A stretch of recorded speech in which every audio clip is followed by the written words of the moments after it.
Au Libéria, l'ex-stade du football, le sénateur Georges Weah a remporté les élections présidentielles à 61,5% des voix, a annoncé la Commission électorale nationale après dépouillement de 98,1% des suffrages. Au Mali, 3 soldats ont été tués jeudi dans une explosion de mine dans le centre du pays. L'annonce a été faite par l'armée malienne qui parle également de blessés sans plus de précision.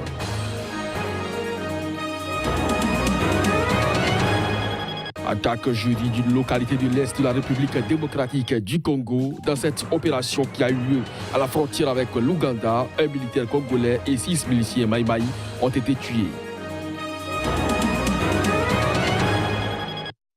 Nous sommes le 29 décembre, bonjour et bienvenue dans cette édition au Libéria. L'ex-star du football et sénateur Georges Weah a remporté les élections présidentielles avec 61,5% des voix lors du second tour de l'élection présidentielle mardi contre 38,5% au vice-président Joseph Boakai. C'est une annonce faite par la Commission électorale nationale après dépouillement de 98,1% des suffrages.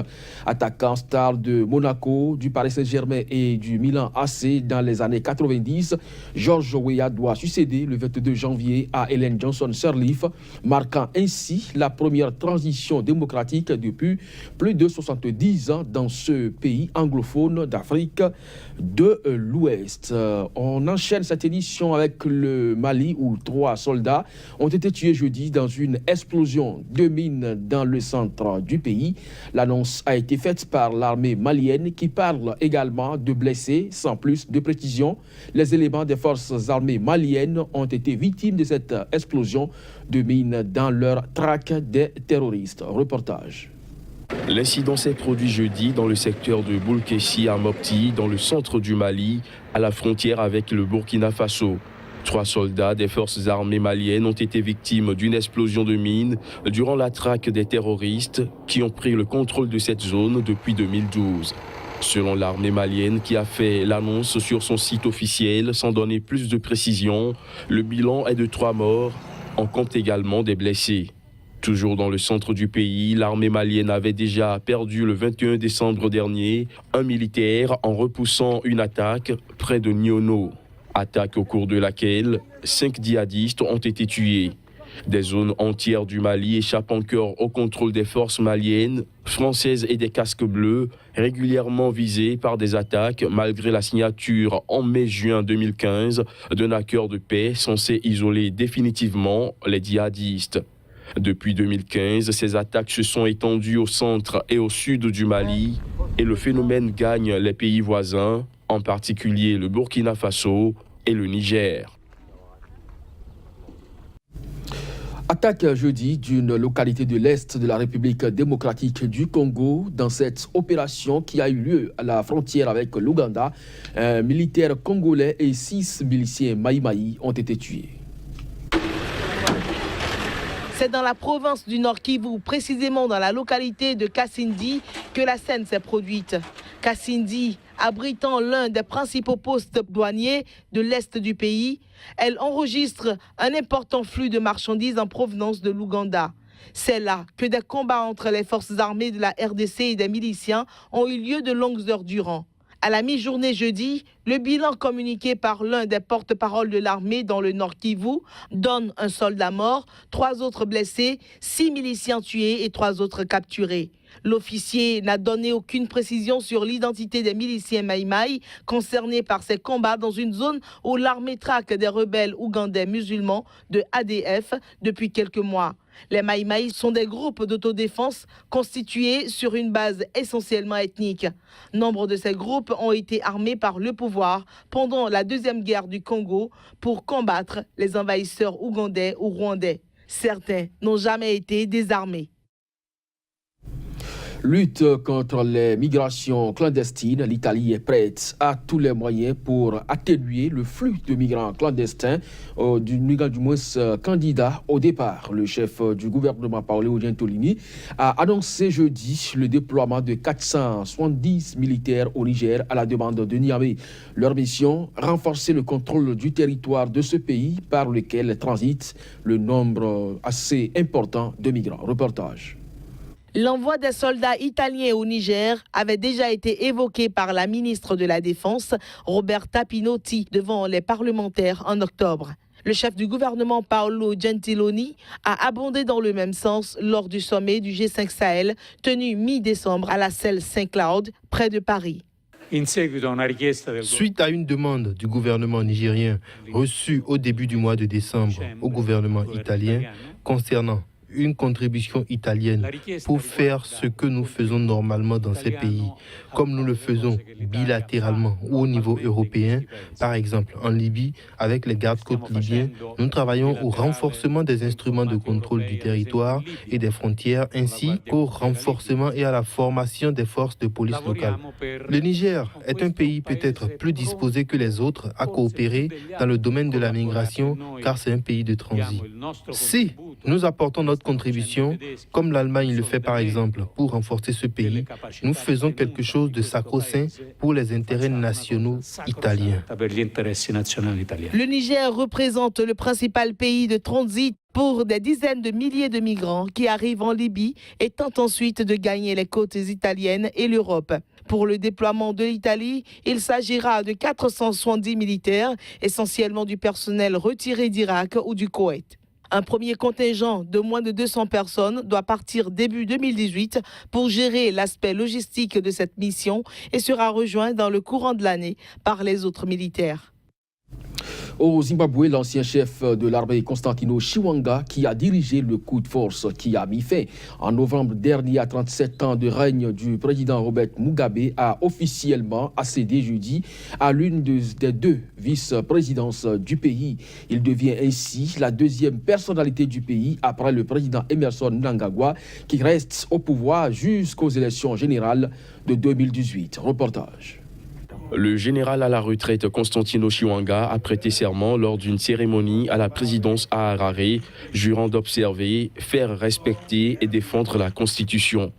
Cette consécration intervient un peu plus d'un mois après avoir dirigé le coup de force qui a obligé le président Robert Mugabe à démissionner. Un second vice-président, Kembo Moadi, l'ancien ministre de la Sécurité intérieure sous Robert Mugabe, a également prêté serment jeudi. Moadi et Chiwenga avaient été nommés la semaine dernière vice-président du parti au pouvoir, la ZANU-PF, des nominations qui leur ont permis d'accéder désormais à la vice-présidence du pays. Emmerson Mnangagwa, depuis sa prise de fonction, a déjà nommé plusieurs généraux au gouvernement et à l'état-major de la ZANU-PF. L'ancien chef des forces armées, Perence Shiri, est devenu ministre de l'Agriculture et un autre général, Sibusiso Moyo, ministre des Affaires étrangères. Candidat de la ZANU-PF à la présidentielle de 2018, Mnangagwa a promis des élections libres et justes, mais ses critiques en doute, rappelant qu'il avait été l'un des exécuteurs de la répression pendant l'ère Mugabe.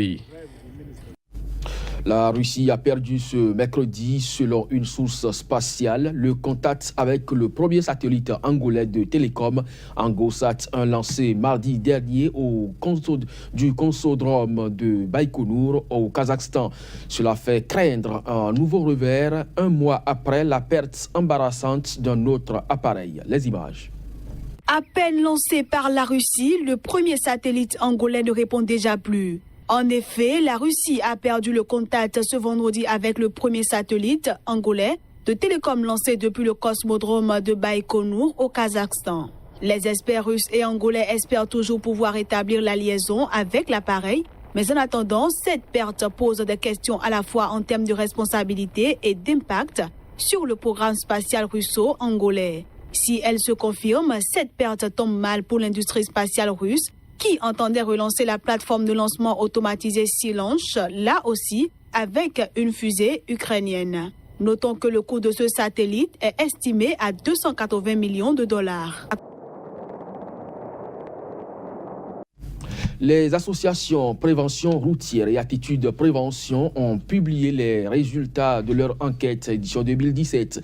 Cette dernière révèle qu'un Français sur deux ignore les recommandations relatives à la consommation d'alcool. Conséquence, entre 40 et 50 personnes se tueraient chaque année sur les routes les soirs de réveillon de Noël et de Nouvel An. Quelques extraits. Deux réveillons, donc les périodes du réveillon de Noël et du réveillon de jour de l'an, tuent chaque année entre 40 et 50 personnes. L'année dernière, le jour de l'an tombait le dimanche, donc on avait un week-end classique. Et ce week-end-là, il y a eu 16 personnes qui sont décédées et 100 personnes qui ont été blessées gravement. Alors le seul point positif de cette enquête, vraiment, c'est qu'on voit que dormir chez la personne chez qui on a fait la fête, prendre des VTC, des taxis, désigner quelqu'un de responsable, et ben ça progresse en fait par rapport à l'an dernier, et ça c'est plutôt un bon point. J'ai bu 4-5 verres, donc je suis au-delà de la limite, et dans ce cas-là, je vais boire du café, boire de l'eau, manger du pain, prendre des petites routes. Ce ne sont pas de bonnes solutions. On explique souvent que lorsqu'on boit par exemple 6 verres de 20h à 23h, vous buvez 6 verres, 2 verres d'apéritif, 2 verres de vin et 2 verres de champagne. Eh bien, il faudra entre 6 et 7 heures pour ne plus avoir d'alcool dans le sang du tout.